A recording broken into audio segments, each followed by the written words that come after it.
Special welcome to Parameshvar Das. He is traveling through, very wonderful devotee.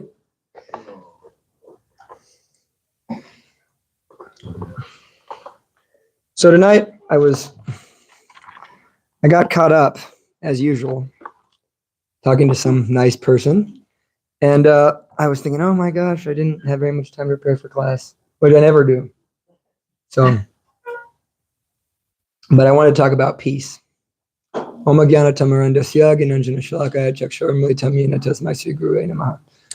in the darkest ignorance. My spiritual master is opening my eyes with the torch of knowledge. I offer my obeisance unto him.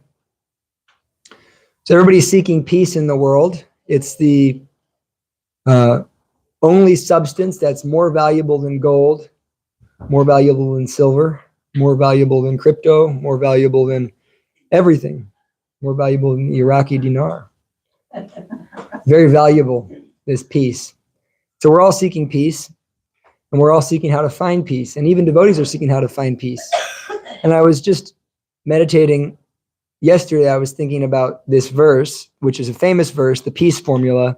And devotees hear this all the time. This is such a commonly given class, the peace formula. And Srila Prabhupada coined this term as a particular verse in the Bhagavad Gita, which gives us the formula for finding peace. Bhaktaram yagitapasam sarvalokam maheshwaram suridam sarvabhutanam gyatamam shantam richyati.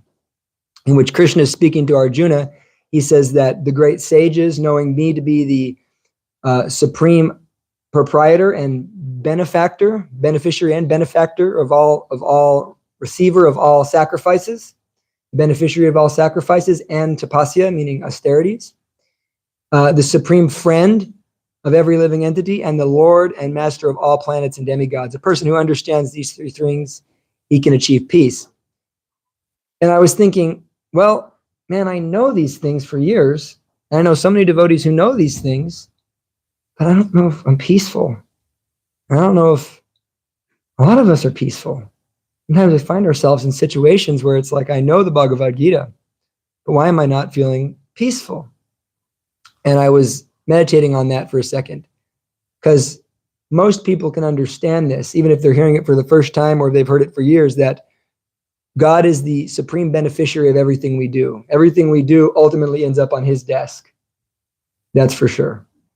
Whether it be good or bad, whether we're doing austerity means when you give something up for something greater. So some people are giving up their sleep to rise early in the morning and drive 3 hours to their job, work all day, and then drive back. And it's very austere. It's very difficult. You know, some people work 3 jobs. I know a guy in Los Angeles, he works 3 jobs to rent his small apartment. And he says, I only do 1 day where I don't sleep at all. The other 6 days of the week, I manage to sleep a little. And this is horrible. But ultimately, it ends up on Krishna's desk. It ends up on God's desk. And so why not do our austerities directly for him? We also rise early in the morning.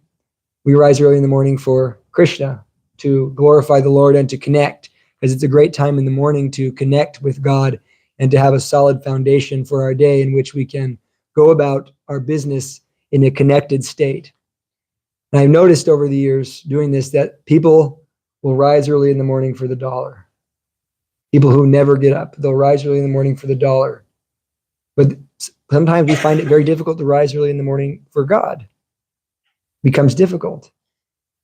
And even though we know this to be the fact, I find myself struggling every day to get up. Even though I've been doing it for years, I get up early, but every day is like a fight. And everybody can understand that God is the supreme controller and master of everything. That's the nature of God. God is the controller of everything. Krishna controls everything. He is master and controller of all things. All the higher beings, all the lower beings, and all the forces of nature, they're being guided by him. And if someone's lucky, they can understand that he's also our supreme friend. And I always say it's scary if you think that there's a being who is totally in charge of everything, totally in control of me, and totally in charge of the forces of nature, and that everything I do basically ends up on his desk. It's kind of scary, but when you find out that that being is also your supreme friend, it makes the whole thing good, because one can understand that the things I'm going through, the things that happen to me, are happening for my benefit. because the Supreme Friend is arranging them. And so therefore it says that one can achieve peace. But I kept thinking, why do I not feel peaceful sometimes? And I realized it's because of this word knowing. Gyatva mam shantam richiti. Gyatva, one who knows me, who knows this. So we understand this. We hear this time and time again, that God is the supreme proprietor. God is the supreme owner. God is the supreme friend. He's the supreme beneficiary. We hear this time and time again, and we can maybe understand it intellectually, but do we actually know it? Do we actually know this for sure? And so this is what I began to think about. So it's in knowing that Krishna is the supreme beneficiary, Krishna is the supreme friend, and Krishna is the supreme controller that one can find that peace. But if we don't actually know that, we may understand it in some intellectual level, but if it's not a heart knowledge, if it's not realized experiential knowledge, then even though we understand this fact, it's hard to experience that reality in which we can become peaceful. So I wanted to focus on how do we know? How do we believe this? How do we completely understand these three facts? What is the process for understanding? And that is the process of bhakti yoga, and by bhakti yoga, gaining knowledge. We need to have knowledge. We need to know this. And so Krishna gives us methods by which we can know him. In fact, he says in the 7th chapter of Bhagavad Gita that one who practices yoga in full consciousness of him, knowing him to be the absolute truth, he can understand him in full, free from doubt. So if you can practice this bhakti yoga in full consciousness of Krishna, you can know Krishna free from doubt. You can have no doubt about God's existence. But then again, it comes down to this practicing it in full consciousness. Maya Shakta Manoparta. Maya Shakta, Ashakta means attachment, with mind attached to Krishna. So we may have some knowledge of Krishna. We may even think about Krishna sometimes, but is the mind attached to Krishna? Or are we attached to all kinds of other things? And maybe God is just a means by which we can get those things which we're attached to. There's no peace in that consciousness. We can't have peace. So mind has to be fully attached. And so Krishna gives us a piece of advice. He says that we need to surrender. He says that we should surrender to him. We should abandon all varieties of religion, all varieties of dharma, and we should surrender him to him. He says, Mam ekam. He says, make me number one. We have so many things that are priorities in our life. Sometimes family is priority. Sometimes money is priority. Sometimes, my body is a priority, making my body beautiful. These are all different priorities people have. Education is my priority. But Krishna is saying that we should make him our priority in life, our number one priority. And in that, give up all things which are not related to that and engage completely in this consciousness where he is number one in our lives. And so in that, we can begin to understand Krishna, the surrendering process. So I was thinking, how do we surrender? How do we actually practice this bhakti yoga, begin to surrender to God? And speaking with some of my fellow devotees here just recently, I was thinking, surrender is not something we just do one time. I surrender to Krishna. Surrender is like a muscle. Sometimes I lift weights. It helps my body feel good so I can perform service. And when you lift weights, you don't just do it one time.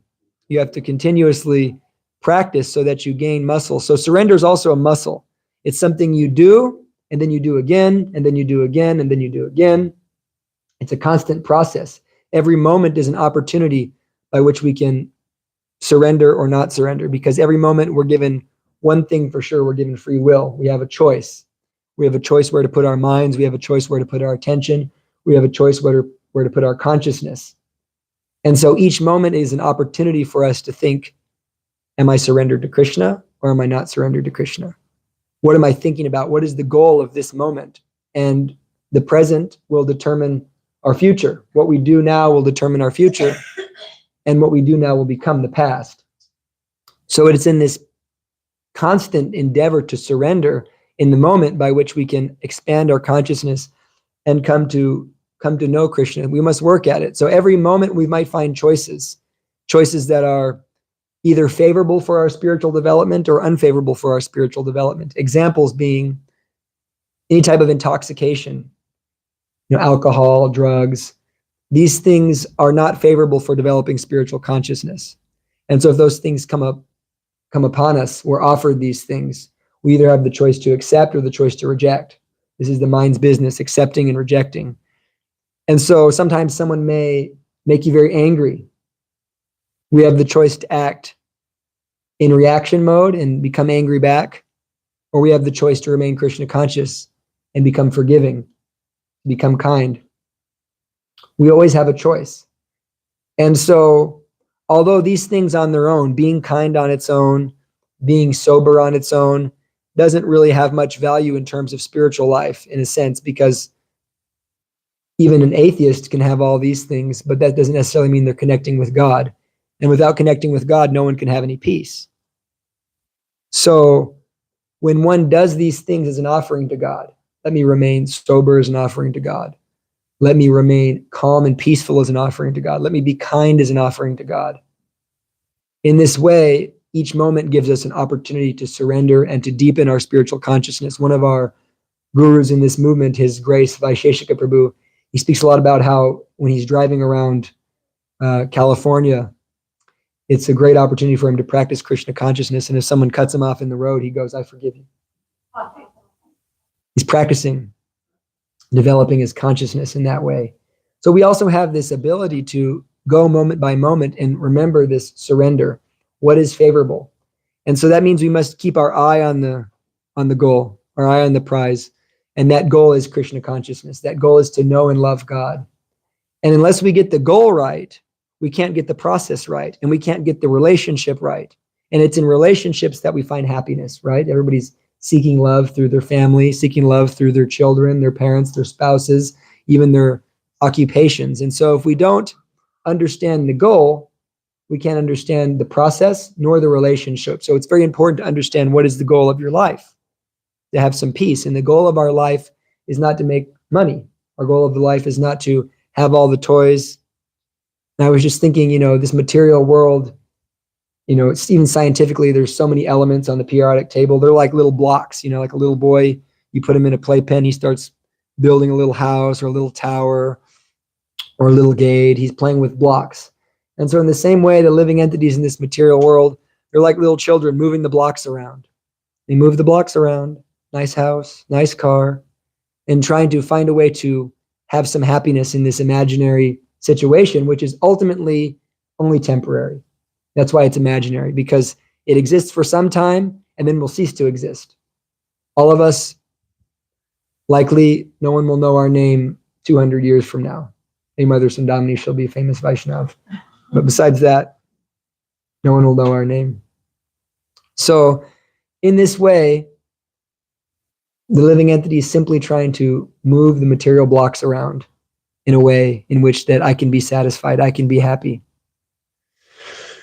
So when we choose to keep our eye on the goal and to focus and to move towards that goal of knowing and loving God, then our life becomes actually mystical. It becomes totally wonderful. And I've said, I haven't had a bad day in years. And there's been a lot of bad stuff that's happened. It's not that crazy things don't happen. And sometimes I have, really challenging moments. But when I go to sleep at night, I know one thing for sure, that I definitely got closer to my goal of knowing and loving God. And sometimes the bad things only serve as a great impetus to bring me closer to that goal. And so in that way, I lie down every night with a positive attitude. Yes, it was tough. I was challenged. Things did not go the way I wanted them to go. But I still chanted Hare Krishna. I still took Krishna Prasadam, blessed spiritual food. I still associated with wonderful devotees. I still worked to give Krishna to another living entity. And so even though all these things happened, I find myself peaceful. And when I wake up in the morning, I find myself happy because I have a new opportunity, a new day in which I can try to work toward that goal. And all the choices we make are significant. And we may not understand that in the beginning when we think about good choices.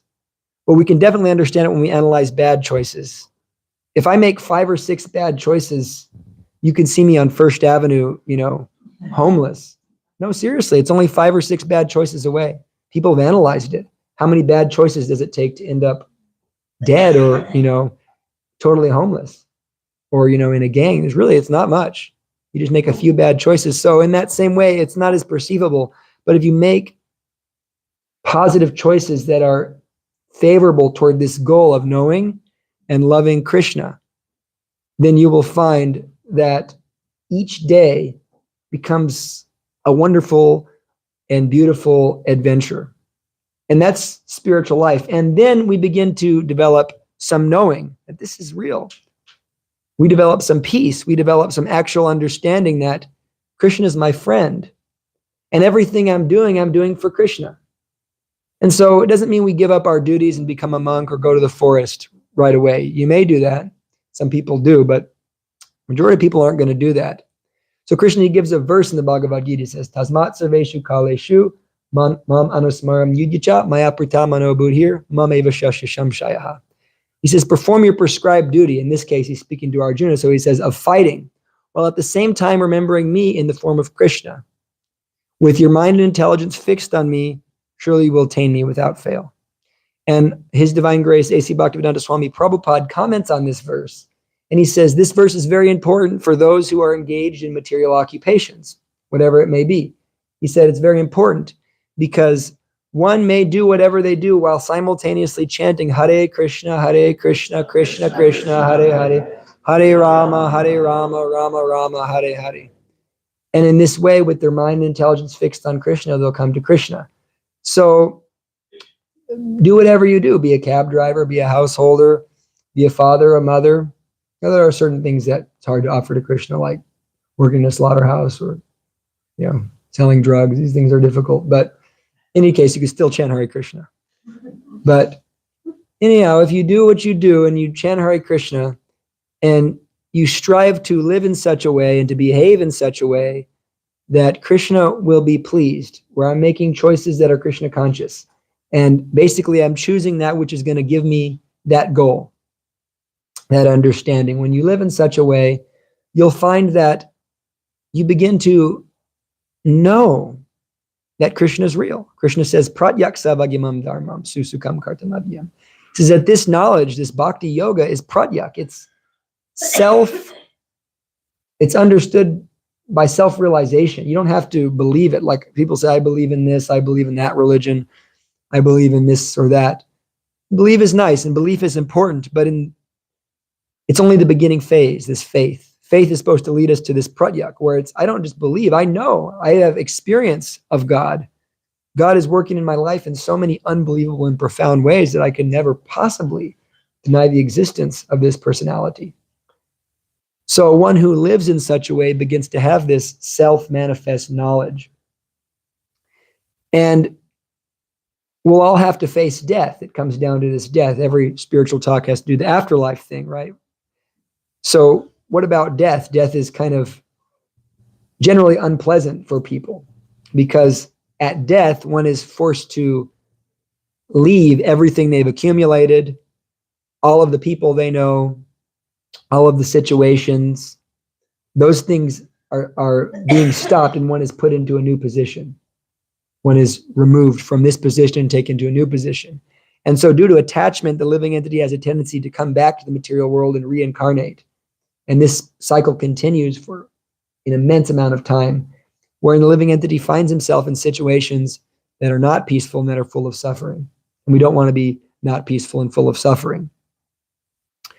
So one of the ways that Krishna prepares us for this big death is he gives us mini deaths. Mini deaths are when we do something. Many of you probably experienced that you've built something, you've done something, you've started something, and then something happens and it totally collapses. And now I got to start again.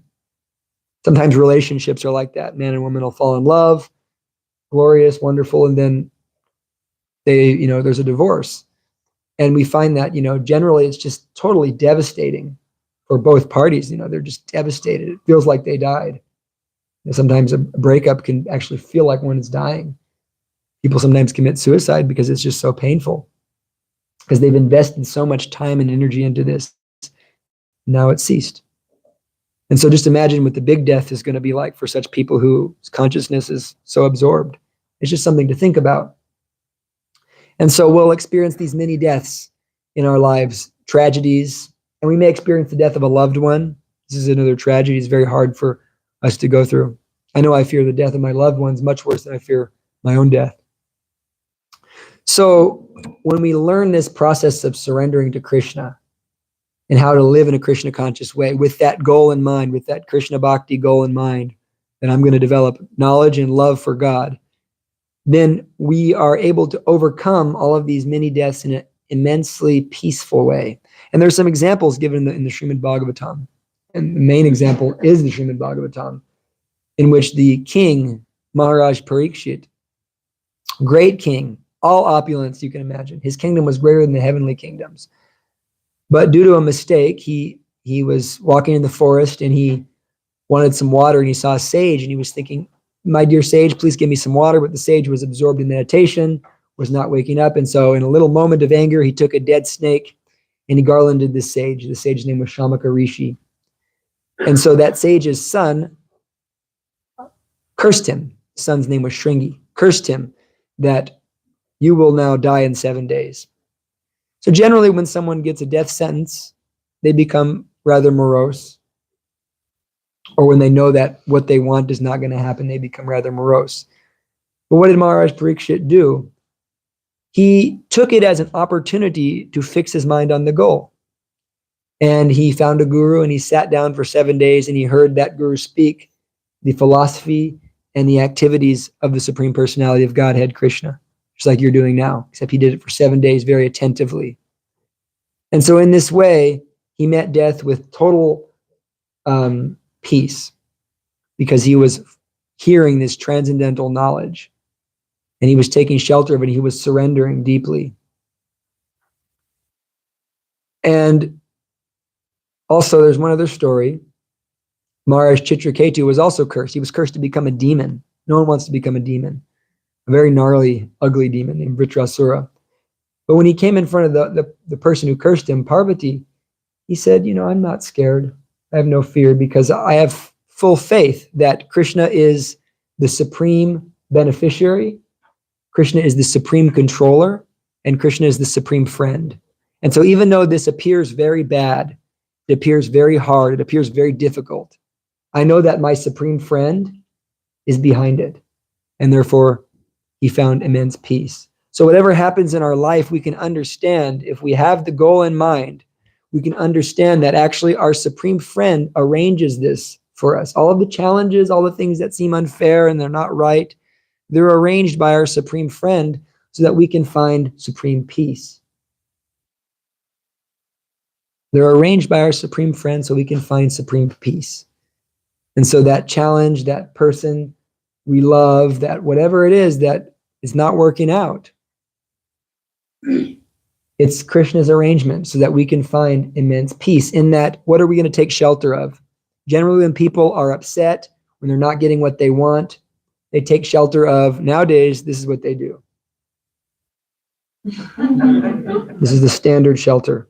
They or we? I.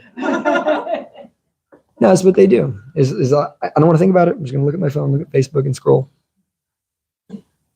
Some people turn on the television. Some people pick up a bottle. Some people pick up a pipe. Whatever it is, they take some type of intoxication. Some people take shelter in mundane friendships. Just speaking about nothing, just to keep my mind off of it. But a devotee, he takes shelter of God. He sits with that feeling and he realizes that, oh my Lord, I'm not this body. I'm not this mind. The reason I'm here is because of my choices. He takes responsibility. I'm experiencing this karma because of the things I've done, and therefore I have nothing to complain about. So let me just take shelter of you. And so the devotee takes shelter of chanting Hare Krishna, Krishna Krishna, Hare Hare, Hare Rama, Rama Rama, Hare Hare.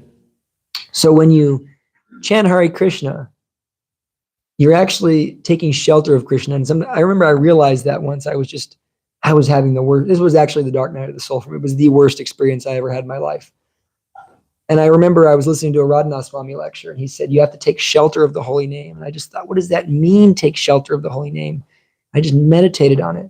I thought, okay, it means that I'm going to the holy name. The holy name of God is a means to relieve me of this anxiety, is a means to get my mind and my consciousness off of this. And I started to chant with that mood. And it changed my life. It did. And that's actually how I ended up here. It changed my life.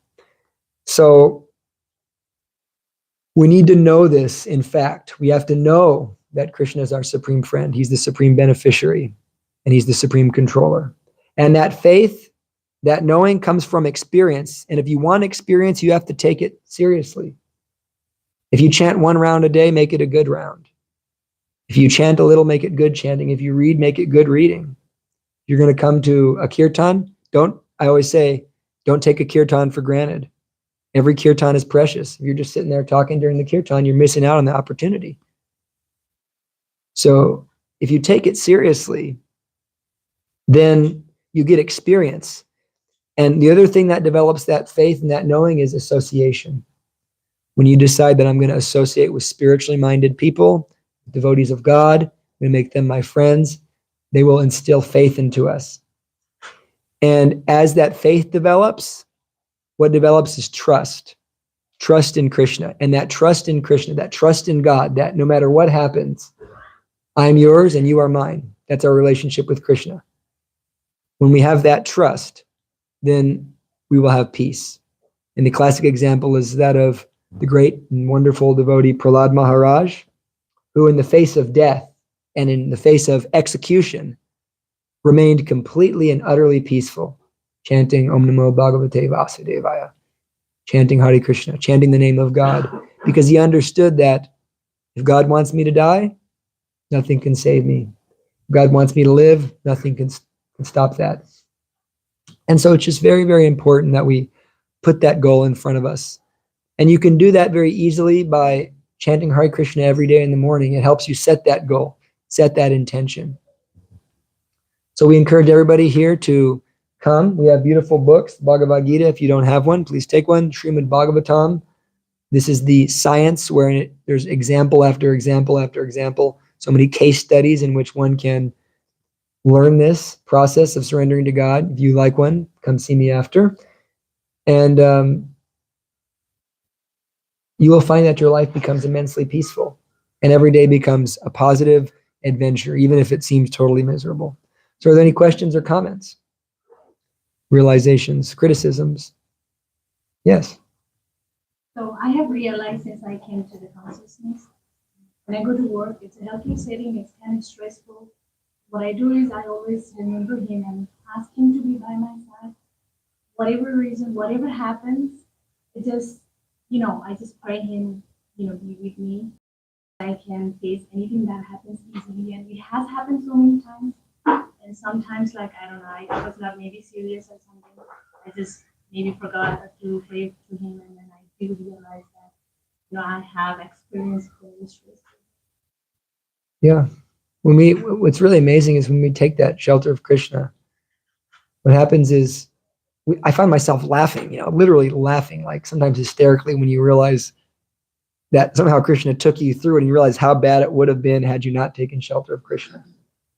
It's really, and there's a quote by John Lennon, the great sage of the Beatles. No, I'm just joking. John Lennon is not a great sage, but John Lennon was a good songwriter.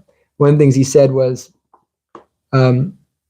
everything will be all right in the end, and if it's not the end. I always liked that. And when I was in high school, I went to a small high school, so we all got like a special slideshow at our graduation where we had a song playing. I had a John Lennon song playing and some pictures of us, and we picked a quote that kind of embodied our life. And I had no knowledge of spirituality, but somehow I just liked that quote, that everything will be all right in the end, and if it's not all right, it's not the end. And so I still find that I live by that, except in Krishna consciousness, that Krishna is going to make everything perfect. That's Krishna. He's perfection. So we simply have to accept that every moment Let me make this a Krishna conscious moment. So that's the process.